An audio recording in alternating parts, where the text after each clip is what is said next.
Puji Tuhan. Yuk sama-sama kita baca. 3, 2, iya. Lalu awan itu menutupi kemah pertemuan dan kemuliaan Tuhan memenuhi kemah suci. 35. Sehingga Musa tidak dapat memasuki kemah pertemuan, sebab awan itu tinggal di atas kemah itu, dan kemudian Tuhan memenuhi kemah suci. Apabila awan itu naik dari atas kemah suci, berangkatlah orang Israel dari setiap tempat mereka berkemah. 37. Tetapi jika awan itu tidak naik, maka mereka tidak berangkat sampai hari itu naik. 3, sama-sama kita baca. 3, 2, iya. Awan Tuhan itu ada di atas kemah suci pada siang hari, dan pada malam hari ada api di dalamnya di depan mata seluruh umat Israel pada setiap tempat mereka berkemah. Saya akan baca sekali lagi ayat yang ke-34. Perhatikan baik-baik, seperti ini bunyinya. Lalu awan itu menutupi kemah pertemuan dan kemuliaan Tuhan. Sama-sama bilang saya, kemuliaan Tuhan. Kemuliaan Tuhan memenuhi apa saudara? Memenuhi kemah suci. Saudara boleh fokus atau garis bawahi kata kemuliaan Tuhan. Saya percaya bahwa yang kita perlukan di masa pandemi ini, yang kita perlukan di masa-masa susah ini adalah kemuliaan Tuhan. Ada amin? Ya. Nah, orang-orang yang dipenuhi dengan kemuliaan Tuhan adalah orang-orang yang akan melihat perkara-perkara yang luar biasa. Orang-orang yang dipenuhi dengan kemuliaan Tuhan adalah orang-orang yang senantiasa melihat mujizat. Katakan amin. Amin. Nah, diperhatikan baik-baik. Di dalam judul perikop dari Keluaran pasal 40, ya, diberikan judul perikop kemuliaan Tuhan memenuhi kemah suci. Saya percaya saudara bahwa bangsa Israel adalah bangsa pilihan Tuhan. Nah, kita tahu bahwa konteks daripada ayat ini berbicara tentang bagaimana bangsa Israel itu disertai Tuhan. Bagaimana bangsa Israel itu sedang dipelihara sama Tuhan. Bahkan bukan hanya dipelihara sama Tuhan, bahkan diberkati oleh Tuhan. Katakan amin, amin. Ya, kalau kita perhatikan kenapa saya sampaikan bangsa Israel adalah bangsa yang diberkati Tuhan, bangsa yang disertai oleh Tuhan. Karena terbukti ketika bangsa Israel selama 40 tahun di padang gurun, Alkitab mencatat bahwa kasut mereka tidak ada yang rusak, kaki mereka tidak ada yang luka-luka. Semua kebutuhan keperluan mereka Tuhan yang sediakan. Makanya saya percaya perjalanan selama 40 tahun di padang gurun pada waktu itu Tuhan pelihara, meskipun mereka sedang berada di mana? Di padang gurun pada waktu itu. Alkitab jelas katakan kaki mereka nggak rusak, kasut mereka, baju mereka selalu baru setiap hari. Kasut mereka baru, amin. Dari mana datangnya? Dari Tuhan yang memelihara mereka, dari Tuhan yang memberkati mereka. Itu sebabnya saya percaya bangsa Israel ini adalah bangsa yang pilihan Tuhan, bangsa yang diberkati Tuhan, ya. Nah, tentunya bangsa Israel ini berbeda dengan bangsa-bangsa yang lain. Berbeda dari mana, Pak? Ya, kenapa saya bilang berbeda? Yang membuat perbedaan antara bangsa Israel dengan bangsa-bangsa yang lainnya, saya percaya karena bangsa Israel adalah bangsa yang disertai Tuhan pada waktu itu. Amin. Itulah yang membuat perbedaan antara bangsa Israel dengan bangsa-bangsa yang lainnya. Nah, kita sebagai orang percaya sama juga demikian. Kita ini adalah Israel rohaninya Tuhan. Amin. Kalau salah bangsa Israel itu Israel jasmani. Ya, kalau saudara sama saya, kita adalah Israel rohaninya Allah. Israelnya Allah. Ada amin? Amin. Nah, kita sama seperti kehidupan kita. Yang membuat kita beda daripada orang-orang dunia. Yes, mungkin saudara bilang sama saya, Pak Pendeta, saya punya masalah. Betul, bukan cuma saudara yang punya masalah, semua orang juga punya masalah. Betul apa enggak? Pak Pendeta, saya punya pergumulan. Bukan cuma kita yang punya pergumulan, orang dunia pun sudah punya pergumulan sama. Betul apa enggak? Kalau saudara bilang sama saya, Pak Pendeta, saya sedang banyak masalah. Orang dunia, semua orang hari-hari ini sedang dipukul oleh masalah. Tapi yang membuat kita berbeda daripada orang-orang dunia, kita punya Tuhan yang selalu menyertai kita. Kita punya Tuhan yang tidak pernah meninggalkan kita. Kita selalu masih punya pengharapan di dalam Tuhan. Katakan amin.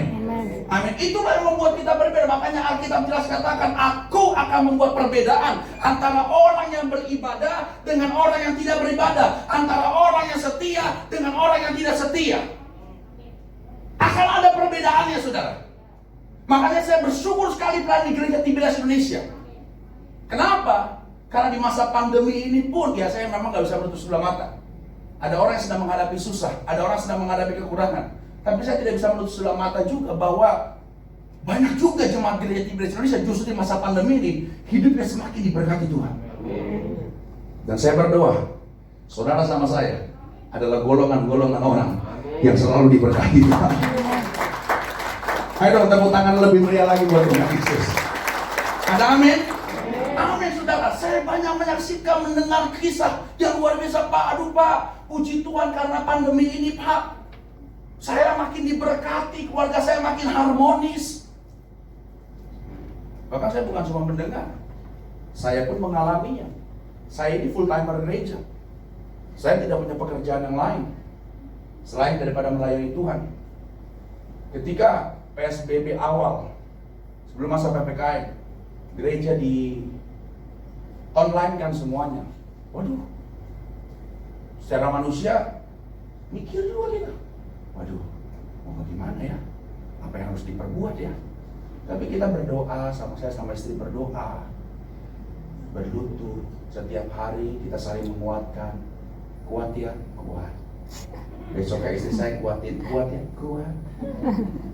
Besok lagi saya kuat ya Mi, kuat. Besok istri saya kuat Mi, kuat. 3 bulan lebih waktu itu, saudara, amin. Ya kan? Kita dirumahkan semua, tapi kan semua tagihan cicilan kan tidak bisa PPKM juga ya.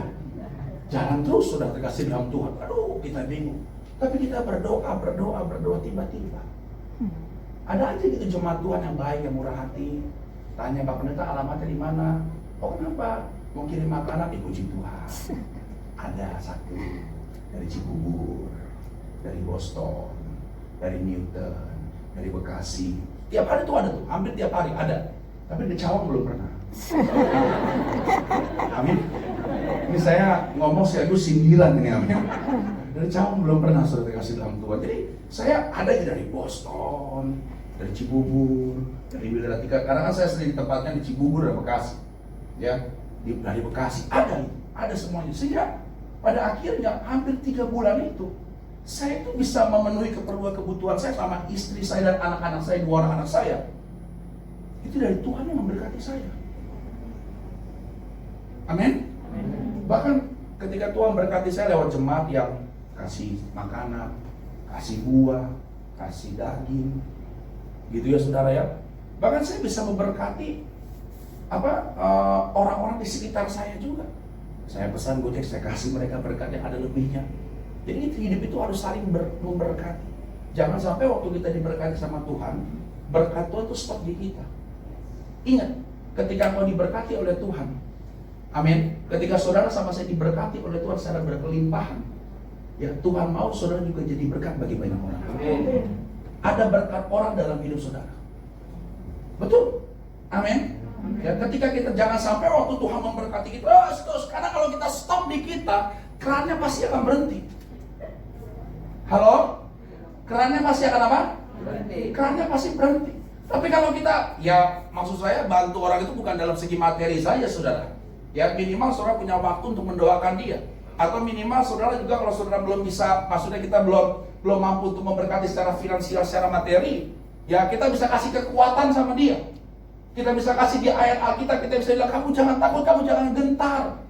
Ya kan? Ayo kita ke gereja, ayo kita ibadah sama-sama, minimal bisa seperti itu. Ada rasa saling kepedulian antara sesama kita. Ada amin? Amin saudara. Jadi waktu saya masa pandemi PSBB awal-awal, saya bilang sama istri saya, ini hampir sebulan kita nggak keluar belanja ya. Puji Tuhan, memang roh gratis saya kuat. Ya, puji Tuhan luar biasa. Ada aja berkatnya, ada aja berkatnya, ada aja berkatnya. Kami diberkati sama Tuhan, kami berkati lagi orang lain. Orang-orang di sekitar kami juga kasih berkat, kasih juga berkat yang sama juga. Jadi kita bisa saling memberkati. Sampai saya pikir-pikir sama istri saya, wih, ini kalau kayak begini, istri saya sampai sama saya dia saling bertukar pikiran. Hebat ya Tuhan ya, Tuhan tuh hebat. Kita nggak minta dikasih. Itu hebatnya Tuhan kita. Amin. Apa yang tidak pernah terpikirkan dalam hati itu yang Tuhan sediakan. Amin. Ada amin? Amin. Kita cuma mikirin yang baik, tapi Tuhan mikirin buat saudara yang terbaik. Amin. Ada amin? Amin. Kita cuma minta yang biasa, cuma menyenangkan hati kita sesaat, tapi Tuhan bikin kita untuk urusan yang kekal. Itu hebatnya Tuhan. Saya bilang hebatnya Tuhan. Setiap malam itu kami berdoa terus, bersyukur sama Tuhan. Sampai istri saya bilang begini bercanda, kalau kayak gini berkat Tuhan di masa pandemi, gimana kalau kita dulu pandeminya panjangin aja. Amin. Berkatnya jalan terus, saudara. Ada aja gitu. Maaf saudara, maaf, karena bagi saya sederhana. Kalau saudara tanya sama saya, aduh Pak Pendeta jangan gitu dong Pak Pendeta. Ini kan pandemi ini menyusahkan banyak orang, betul. Ya jangankan saudara, saya juga bisa merasakannya. Pandemi ini kan menyusahkan banyak orang Pak Pendeta. Kira-kira menurut Pak Pendeta pandemi ini coronanya sampai kapan Pak Pendeta? Saya sebenarnya saudara, kalau ada jemaat tanya saya seperti itu, Pendeta kira-kira corona ini, covid ini sampai kapan? Saya sedikit empat sebenarnya. Empat tuh bahasa apa ya? Ya, karena waktu dia tanya sama saya sampai kapan selesai, seolah-olah corona itu saya buat. Amin. Seolah-olah tuh sutradaranya itu saya. Amin. Padahal kan kita juga tidak tahu, betul? Ya kan dia bilang, Pak Pendeta kira-kira corona kapan selesai? Kapan selesai? Emang gue yang buat? Kan bukan begitu, ya kan? Jadi saya bilang, ya manusia begini. Ada nggak ada COVID-19, ada nggak ada masa pandemi, tangan Tuhan nggak akan pernah berhenti untuk berkati orang-orang, untuk berkati orang yang hidupnya disertai oleh Tuhan. Tangan Tuhan tidak akan pernah berhenti memberkati saudara kalau saudara bisa hidupnya disertai oleh Tuhan. Amin. Tapi pertanyaannya, Tuhan mau nggak beserta dengan kita? Halo? Apa sih ciri-ciri orang yang disertai Tuhan itu siapa? Apa ciri-ciri dan siapa orang yang disertai oleh Tuhan? Orang yang disertai oleh Tuhan bukan hanya hamba-hamba Tuhan, saudara. Bukan hanya para pendeta. Bukan hanya orang-orang yang melayani Tuhan dalam gereja dan rumah Tuhan. Tapi orang-orang yang disertai Tuhan bisa jadi ibu rumah tangga. Bisa jadi seorang suami. Bisa jadi seorang pengacara. Bisa jadi seorang businessman. Bisa jadi seorang guru. Bisa jadi seorang sales marketing. Bisa. Sangat bisa. Amin. Asalkan hidupnya melekat kepada Tuhan dan menyenangkan hati Tuhan, maka orang tersebut akan disertai oleh Tuhan. Amin. Saya mau bilang sama saudara, tangan Tuhan tidak akan pernah berhenti memberkati saudara kalau kita hidup disertai oleh Tuhan. Lihat bangsa Israel, ketika mereka membuat kemah suci. Saya mau tanya sama saudara, kira-kira yang membuat kemah itu menjadi suci itu karena apa? Kenapa? Alkitab coba ayat yang ke-15, tolong tampilkan.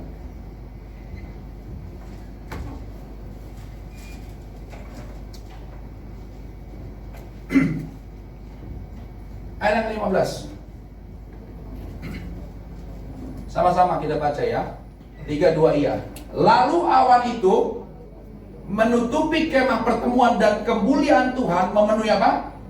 Kemah suci. Saudara, saya mau tanya, menurut saudara, kenapa kemah suci bisa dibilang kemah suci? Kenapa kemah yang dibangun oleh bangsa Israel, kemah pertemuan yang mereka buat, bisa disampaikan sebagai kemah suci? Apakah itu disebut kemah suci, dipanggil kemah suci karena di dalamnya ada orang-orang suci? Bukan. Kemah suci bisa dibilang kemah suci bukan karena bangunannya besar, bukan karena bangunannya luas maka dibilang suci, bukan karena tempat perkumpulan orang-orang suci, bukan. Tapi disebut kemah suci karena apa? Karena ada hadirat Tuhan di kemah. Amin. Kalau ada Tuhan hadir, amin. Kalau ada kehadiran Tuhan hadir dalam kemah kita, maka maaf ya, sesuatu yang najis sekalipun akan kudus, asalkan ada Tuhan. Amin. Kemah suci karena ada apa? Tuhan. Ada kemuliaan apa? Glory of Jesus. Ada kemuliaan Tuhan. Gereja, kemah suci ini bicara tentang apa? Bukan lagi bangunan, tapi saudara sama saya, kita adalah kemah sucinya Tuhan. Halo? Saudara sama saya, kita adalah kemah sucinya Allah. Ya, bangunan gerejanya Allah. Gereja Allah zaman sekarang itu bukan cuma dari bangunan, enggak. Tapi saudara sama saya, kita adalah gereja-gerejanya Tuhan. Gereja tanpa glory of God is nothing. Halo? Amin.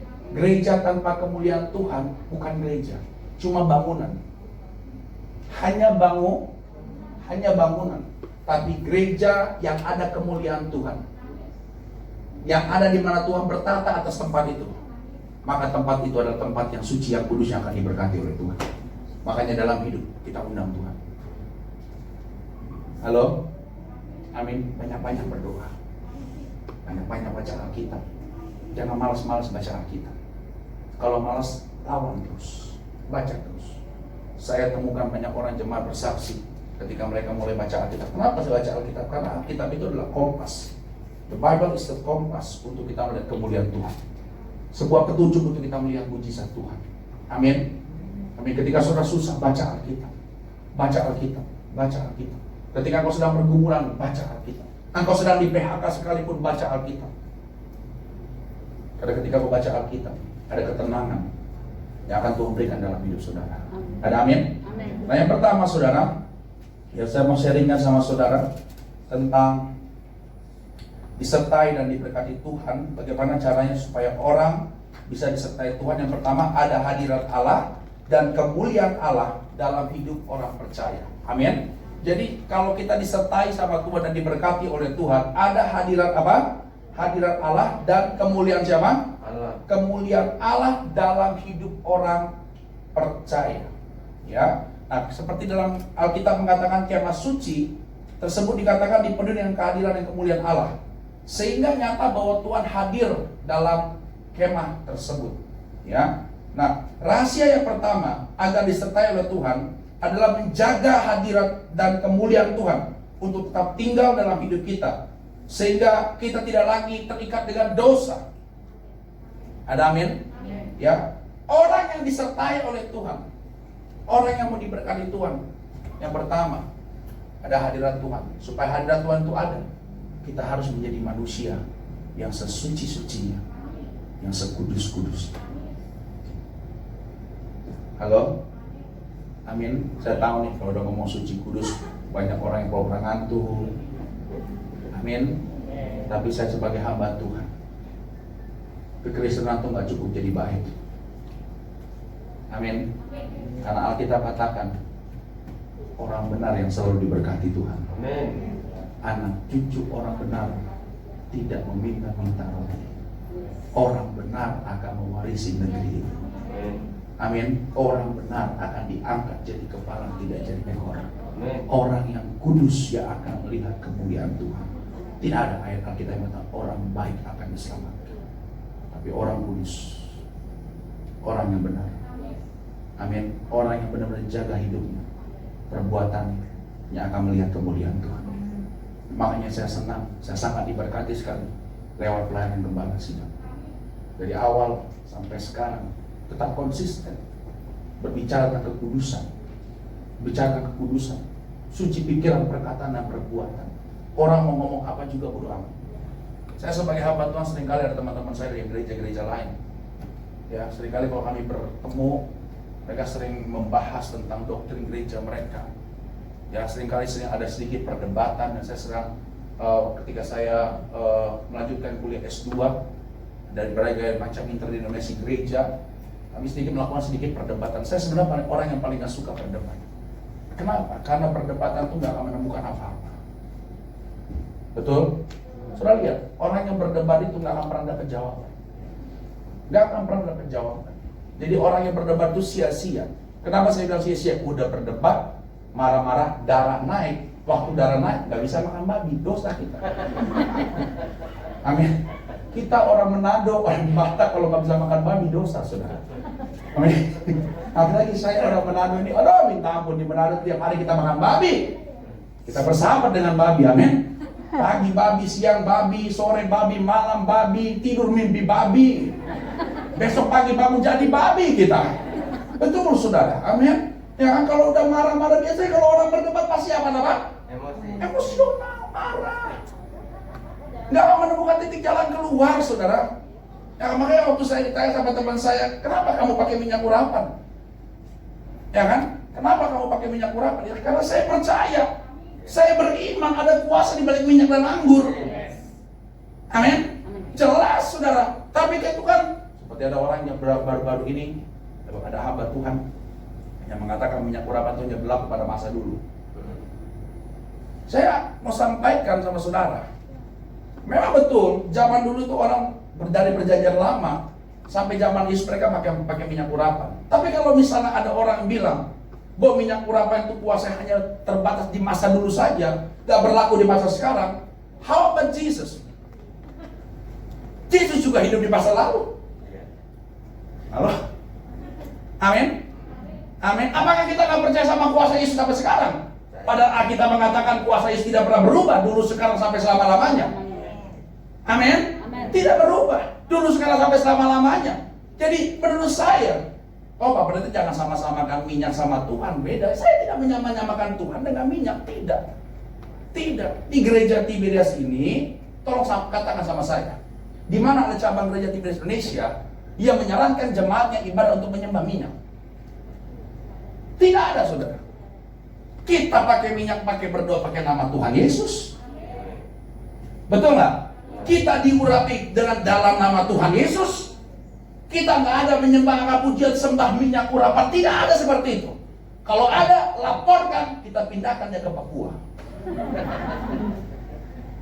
Betul? Tidak ada, saudara. Tidak ada. Saya hamba Tuhan sudah keliling cabang-cabang gereja Tiberias. Tidak ada, semua cabang Tiberias sama. Minyak urapan sebagai sarana yang kudus untuk mendatangkan kuasa mujizat Tuhan. Amin. Ada amin? Ya, jadi kalau ada orang kita sembah-sembah minyak, gak ada. Ini kan Tuhan yang kasih perintah ke Pak Pariaji. Pariaji, kembalikan kuasa perjabus dan minyak urapan, kuberikan kamu kuasa. Jadi ini sarana. Tuhan bisa pakai apa aja kan? Bisa. Bisa. Zaman dulu Rasul Paulus pakai sapu tangan. Ada mujizat. Zaman Yesus, tahu kan? Tahu kan? Pakai apa?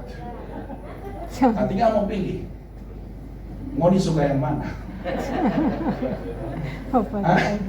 Kalau kita mah anak-anak aja. Rasulullah lebih suka yang apa? Matius ini. Pendeta, saya sakit mata. Nggak ada masalah, saudara. Amin. Nggak ada masalah. Kita mah nggak apa-apa lah, santai-santai aja. Tapi kan Tuhan kasih sarana yang indah, yang murah meriah. Perjamuan kudus dan minyak urapan. Jadi kalau saya, ada orang yang coba musik tentang minyak urapan. Ada waktu teman saya, apa itu di Tiberias, gerejanya pakai minyak, udah kayak Pertamina. Padahal di gereja kita nggak ada tuh harga premium. Iya, pertama sih. Nggak ada, saudara. Tapi ada aja orang yang iseng bilang jemaatnya Pertamina. Karena ada waktu itu sebelum masa PPK memang ada jemaat keluar ibadah mukanya berminyak semua. Mukanya ketumpahan minyak. Karena saya kan waktu itu kan saya lihat tuh, ada jemaat sampai minyaknya tuh benar-benar sampai ke rambut-rambut, sampai ke muka-muka, saudara. Terus saya kan penasaran kok bisa begitu. Amin. Apakah ada curahan minyak di atas gimana, saya nggak ngerti gitu kan. Itu benar-benar minyak sampai lepek. Ya mukanya berminyak semuanya beneran, sampai saya bingung kok bisa begitu. Ternyata waktu saya di Manado saya baru tahu. Saya ditugasi ke Manado, ada jemaat minta minyak, saya kasih waktu sebelum masa PPKM. Nah ini nih masalah penyebabnya di sini. Waktu saya urapi, dia pencet botol saya. Tiba-tiba tutup botol lepas. Oh di situ penyebabnya ternyata, amin. Penyebabnya di situ. Jadi saudara, saya mau bilang sama saudara, amin. Kita harus hidup dalam kekudusan dan kesucian. Untuk kita bisa mendatangkan kemuliaan Tuhan. Yang kedua, kita buka firman Tuhan, Wahyu 3 ayat ke-7.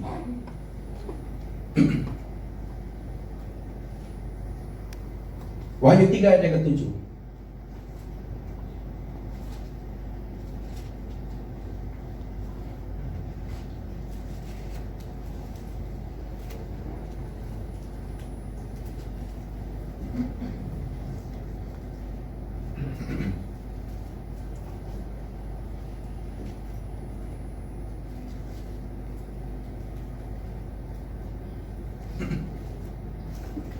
Wahyu 3 ayat ke-7 dan 8.